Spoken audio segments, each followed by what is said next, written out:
राष्ट्रीय स्वयंसेवक संघ के प्रमुख मोहन राव भागवत ने इस्लाम और मुसलमानों को लेकर के ऐसा बयान दिया कि हर कोई अपने तरीके से इस बयान को एनालाइज करने में लगा है। नमस्ते, मैं राशिद।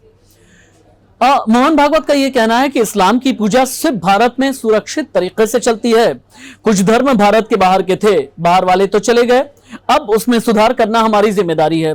मोहन भागवत आगे कहते हैं कि पूरी दुनिया में इस्लाम का आक्रमण हुआ, ये स्पेन में मंगोलिया तक छाया। धीरे धीरे वहां के लोग जागे, उन्होंने आक्रमणकारियों को हराया और अपने कार्य क्षेत्र में इस्लाम सिकुड़ता चला गया। विदेशी वहां से चले गए, लेकिन इस्लाम की पूजा कहां सुरक्षित चलती है, यह सवाल पूछा मोहन भागवत ने। उसके बाद उन्होंने कहा यहां यानी भारत में ही इस्लाम पूरी तरह से सुरक्षित है।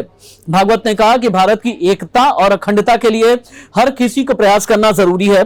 सीमाओं पर बुरी नजर दिखाने वाले दुश्मनों को ताकत दिखाने के बजाय हम आपस में ही लड़ने में लगे हैं। इससे पहले भी आपको याद होगा, मोहन भागवत ने हिंदू और मुसलमानों को लेकर और इस्लाम धर्म को लेकर के कई बार बहुत सकारात्मक बयान दिए हैं। उनका यह कहना है कि जब तक हम एक होकर के नहीं चलेंगे, वो चाहे हिंदू राष्ट्र की संकल्पना है या फिर अखंड भारत की सोच है, इस सोच में अलग अलग वर्ग नहीं है, अलग अलग जातियां नहीं है, अलग अलग पंथ नहीं है, अलग अलग संप्रदाय नहीं है, बल्कि एक सूत्र में पिरोया हुआ वो भारत है जो वसुधैव कुटुंबकम में विश्वास करता है।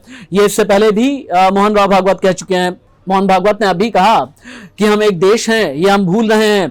कुछ धर्म भारत के बाहर के थे, हमारे उनके साथ में बड़े युद्ध हुए, लेकिन बाहर वाले तो चले गए, अब तो सब भीतर ही हैं। जो भीतर हैं वो हिंदुस्तानी हैं, फिर भी वो लोग बाहरी लोगों के प्रभाव में हैं।